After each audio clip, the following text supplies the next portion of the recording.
احمد اللہ العظیم ونصلی علی رسولہ الکریم اما بعد۔ احمد رضا خان صاحب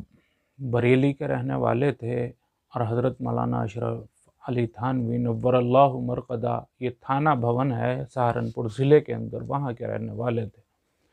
اب بعض عوام کے اندر یہ غلط فہمی ہے کہ یہ دونوں پہلے ساتھ پڑھتے تھے، اس کے بعد ان میں آپس میں جھگڑا ہوا اور پھر یہ دو مسالک کی بنیاد پڑ گئی۔ اس کی کوئی حقیقت نہیں ہے۔ اس بات کو سمجھنے کے لیے سب سے پہلے ہمیں یہ سمجھنا ہوگا کہ ہندوستان یہ وہ علاقہ ہے کہ جس جگہ پر دین کا علم خوب تھا، علماء کرام بہت زیادہ تھے، پھر یہاں پر انگریز آئے، انگریزوں کے خلاف جہاد کا فتویٰ علماء کرام نے دیا ہے، اور پھر علماء کرام کے اوپر طرح طرح کے مظالم ڈھائے گئے اور سینکڑوں نہیں بلکہ ہزاروں علماء کو شہید کر دیا گیا۔ حضرت مولانا شیخ الہند مولانا حسین احمد مدنی نور اللہ مرقدہ یوں لکھتے ہیں کہ ہم نے وہ دور بھی دیکھا ہے جب دارالعلوم کا فیض عام نہیں ہوا تھا، اس وقت سہارنپور ضلع کے اندر لوگ جنازہ پڑھانے والے کو کھاٹ پر جنازہ رکھ کر گاؤں گاؤں پھرا کرتے تھے اور ڈھونڈا کرتے تھے کوئی جنازہ پڑھانے والا مل جائے، لیکن کوئی جنازہ پڑھانے والا میسر نہیں آتا تھا۔ بعض مرتبہ تو یوں ہی جنازے کو دفن کر دیا جاتا۔ یہ حالات ہو چکے تھے۔ پھر دارالعلوم کا قیام ہوا، وہاں پر علماء کرام تیار ہونے لگے اور پھر مدارس کا ایک جال پھیلا، اور اتنا زبردست ابھی جال نہیں پھیلا تھا، ابھی علماء کرام نئے نئے فارغ ہوئے تھے۔ حضرت مولانا محمود الحسن دیوبندی نور اللہ مرقدہ کے شاگرد تھے موجود، جن میں بڑے نام ہیں حضرت مولانا اشرف علی تھانوی نور اللہ مرقدہ، حضرت مولانا انور شاہ کشمیری نور اللہ مرقدہ، حضرت مولانا حسین احمد مدنی نور اللہ مرقدہ۔ یہ بڑے بڑے علماء کرام ایسے ہیں کہ جنہوں نے پھر لوگوں میں اللہ کا پیغام عام کرنا شروع کیا، کیونکہ جب ایک علم کا سلسلہ ختم ہو گیا تھا تو لوگوں کے اندر جو دین کی تصویر تھی وہ غلط آ گئی تھی سامنے۔ پھر لوگ نمازوں کو اصل نہیں سمجھتے تھے بلکہ مقابر اور قبروں کو اصل سمجھنے لگے تھے، وہاں پر جا کر اللہ سے مانگنے کی جگہ ان سے مانگنے لگے تھے۔ جیسے ہندو اپنی مورتیوں سے مانگتے ہیں، یہ بھی اپنی ضروریات، اپنی منتیں ساری قبروں سے اور پیروں سے مانگنے لگے تھے۔ حالات تو یہ بھی ہو چکے تھے اس وقت میں کہ لوگ کسی کو جا کر پیسے دے دیا کرتے تھے اپنی نمازیں پڑھنے کے لیے کہ صاحب لو حافظ جی، امام صاحب آپ ہماری نمازیں پڑھ لینا، یہ پیسے رکھنا۔ اس وقت حافظ جی لوگ بھی اپنی جیب گرم کرتے تھے اور پھر وہ نمازیں پڑھتے تھے۔ یہ حالات تھے۔ اور مقابر پر، مزاروں پر جو چڑھاوے آتے تھے ان سے وہاں پر موجود لوگوں کے پیٹ چل رہے تھے، ان کے خوب روزانہ بڑھیا بڑھیا کھانے کو ملا کرتا تھا، بہت عمدہ طریقے سے ان کی دکانیں چل رہی تھیں۔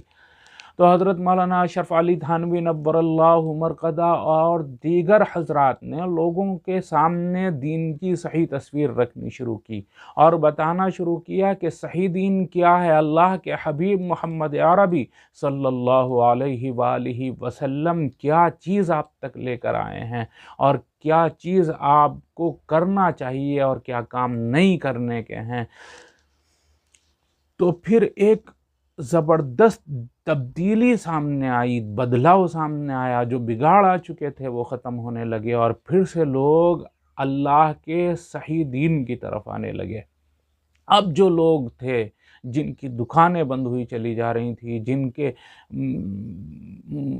گھر اسی بات سے چل رہے تھے کہ لوگ ان کو لا کر چڑھاوے دیا کرتے تھے، نمازوں کی معافی کے پیسے دیا کرتے تھے، جن کا کام ہی اس سے چل رہا تھا، وہ گھبرا گئے۔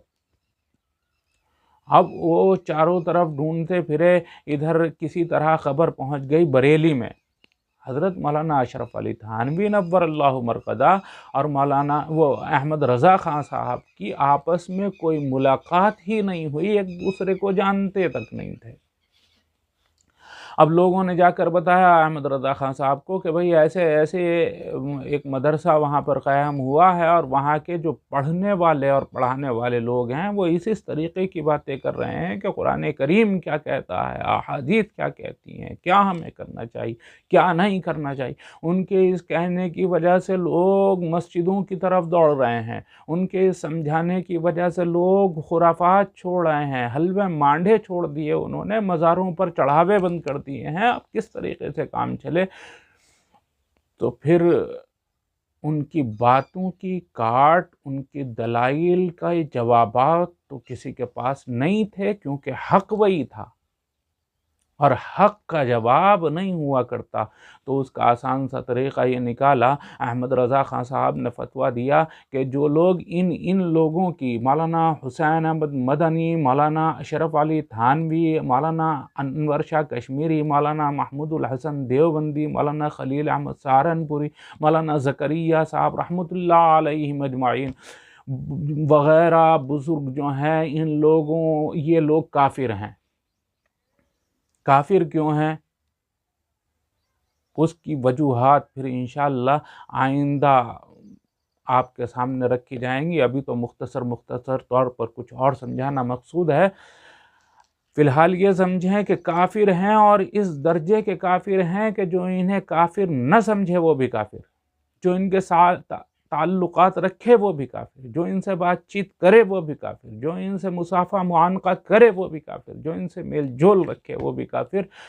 اور جو ان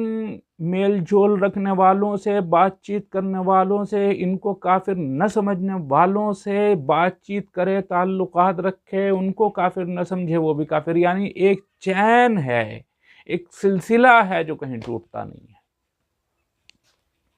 یہ احمد رضا خان صاحب نے فتویٰ دیا، اور پھر کہا کہ ان لوگوں کی باتیں مت سنو۔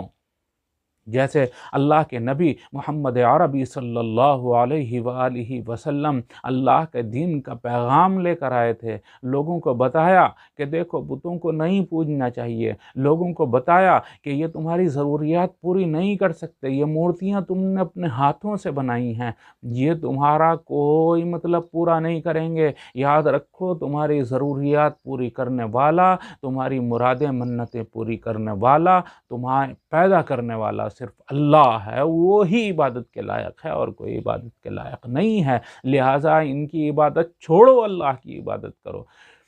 تو پھر کفار نے بجائے جواب دینے کے آسان طریقہ یہ اختیار کیا کہ لوگوں سے یہ کہنا شروع کر دیا کہ سنو، اس کی بات نہیں سننی چاہیے، جو اس کی بات سنتا ہے وہ گمراہ ہو جاتا ہے، بھٹک جاتا ہے۔ تو اسی طریقے سے احمد رضا خان صاحب نے فتویٰ دیا کہ ان علماء کرام کی بات نہیں سننی چاہیے،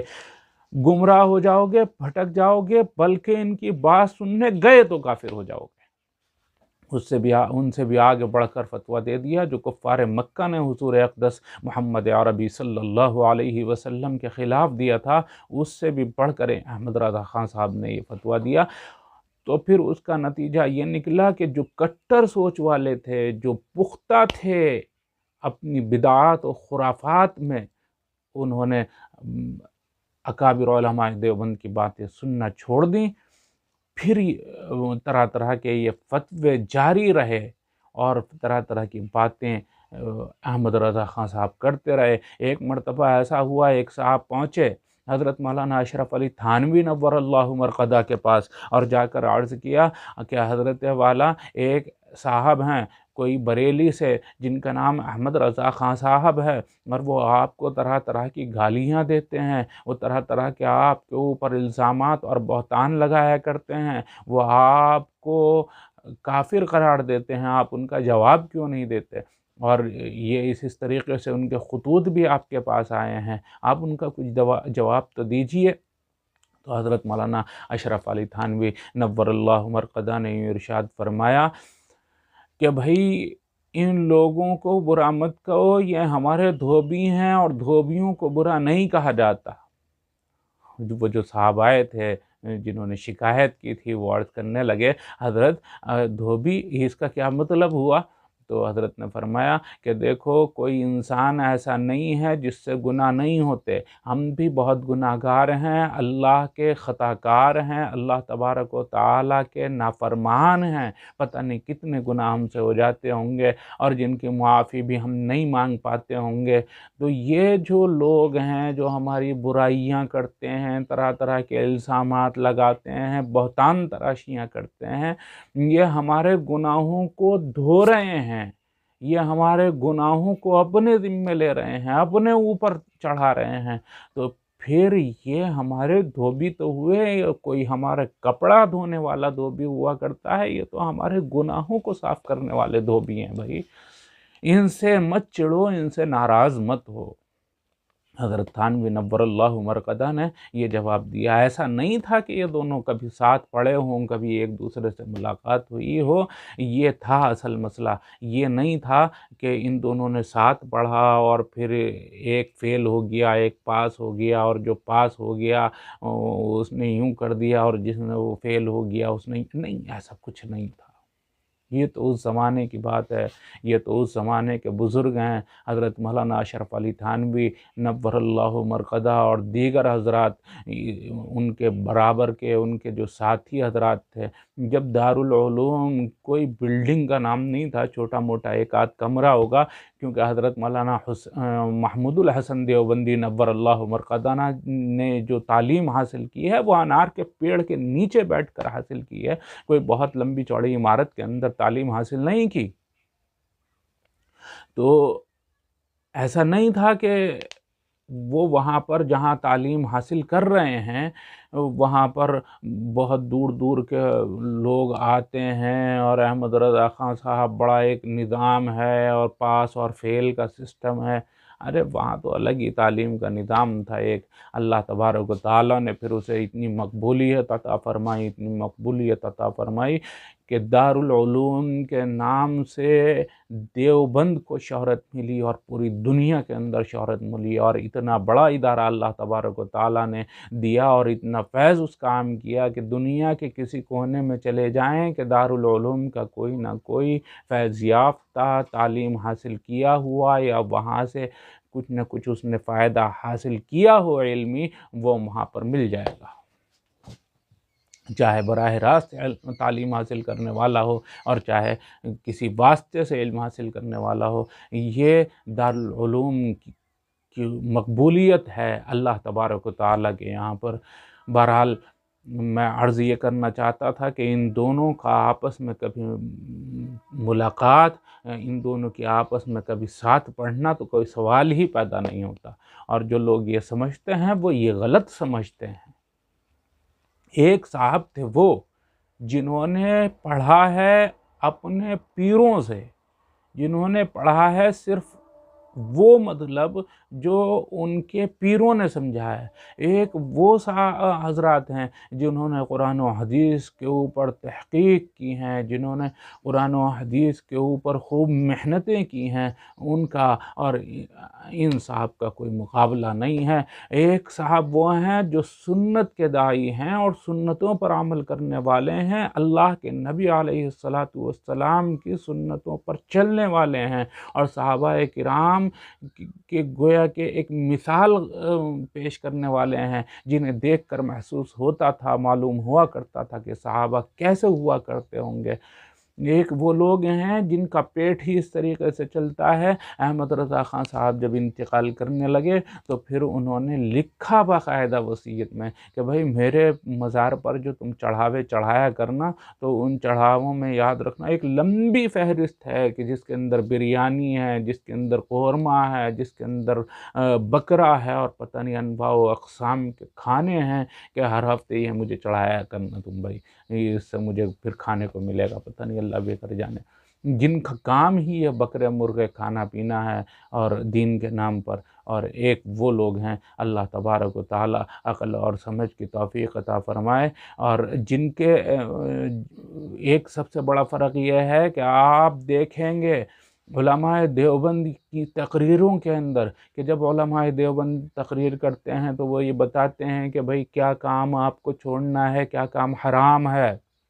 کیا کام جائز ہے، کس کام کو کس طریقے سے انجام دینا ہے، کس نمازیں پڑھنی ہیں، کس کام کی کیا اہمیت ہے، اللہ تبارک و تعالیٰ اپنے قرآن کے اندر کیا فرماتا ہے، اللہ کے نبی علیہ الصلاۃ والتسلیم نے کس کام کو کیسے انجام دیا ہے، نبی اکرم محمد عربی صلی اللہ علیہ وسلم کی کیا حدیث مبارک ہے۔ اور ایک طرف آپ کسی بھی عالم جو احمد رضا خان صاحب کے فرقے سے تعلق رکھتا ہو اس کی تقریر سنیں تو بس ان کی تقریر کے اندر دو باتیں ملیں گی۔ ایک بات تو یہ ملے گی کہ بھائی حلوہ کھانا بالکل بڑھیا بات، کیا کیا کھانا چاہیے، کیا کیا چیز کیسے کیسے بنائی جا سکتی ہے، اور شب برات پہ عبادت کیا ہے اس سے کوئی تعلق نہیں، شب برات پہ کھانا کیا ہے اس کے فضائل بیان ہوا کرتے ہیں۔ ایک وہ ہیں جو جلسے جلوسوں کے فضائل بیان کرتے ہیں، ایک وہ ہیں جو نمازوں کے فضائل بیان کرتے ہیں، بڑا فرق ہے۔ اور ایک وہ علماء کرام ہیں جو اللہ کے دین کو بتایا کرتے ہیں، ایک وہ علماء کرام ہیں جن کے کوئی مولوی کی بات مکمل ہی تب تک نہیں ہوتی جب تک وہ جو دو چار علماء کرام کو، دو چار اللہ کے ولیوں کو، دو چار علماء دیوبند کو گالیاں نہ دے دیں۔ ان کی تقریروں کا جو نچوڑ ہوتا ہے وہ بس علماء دیوبند کے اوپر کیچڑ اچھالنا، علماء دیوبند کے اوپر طرح طرح کی بہتان ترازیاں کرنا، علماء دیوبند کے اوپر طرح طرح کی الزام تراشیاں کرنا، ان کا کام یہ ہوا کرتا ہے۔ اور ان کا کام دین کی صحیح تصویر پیش کرنا ہوا کرتا ہے، اور یہی حق کی اصل پہچان ہے۔ لوگ یہ کہتے ہیں نا کہ مولویوں کی کیا بات سنیں، بس مولویوں کی بات سمجھنے کا آسان طریقہ یہ ہے جو آپ کو دین کی صحیح تصویر بتا رہا ہے، وہ دین کی صحیح تصویر آپ تک پہنچا رہا ہے، اور جو دوسروں کو گالیاں دے رہا ہے، دوسروں کے اندر برائیاں نکال رہا ہے، دوسروں کے اندر خامیاں بتا رہا ہے، وہ پھر کوئی ڈھنگ کا آدمی نہیں ہے۔ آپ کہیں گے کہ بھائی آپ نے بھی یہی کام کیا، بجائے دین کی صحیح تصویر پیش کرنے کے آپ نے بھی برائیاں بیان کی۔ میں نے برائیاں نہیں بیان کی، میں نے صحیح اور غلط میں فرق آپ حضرات کے سامنے رکھا، میں نے یہ بتایا کہ ان میں آپس میں کیا اختلاف ہے، کیا بنیادی بات ہے، تاکہ سمجھنے والے اچھے طریقے سے سمجھ سکیں، تاکہ جاننے والے اچھے طریقے سے جان سکیں۔ بس آپ کو تحقیق کرنے کی ضرورت یہ ہے کہ بس آپ یہ دیکھ لیں، آپ کسی بھی عالم کی بات سنیں، اگر وہ آپ کو پہنچا رہا ہے دین کی صحیح بات تو سمجھ لیں کہ یہ دیندار ہے، اور اگر وہ کہہ رہا ہے کہ بھئی سب غلط میں صحیح، وہ کہہ رہا ہے کہ بھئی وہ غلط وہ غلط وہ غلط، تو وہ بھی غلط۔ آسان طریقہ یہ ہے صحیح اور غلط سمجھنے کا۔ اللہ تبارک و تعالی سمجھ کی توفیق عطا فرمائے۔ وما علینا الا البلاغ۔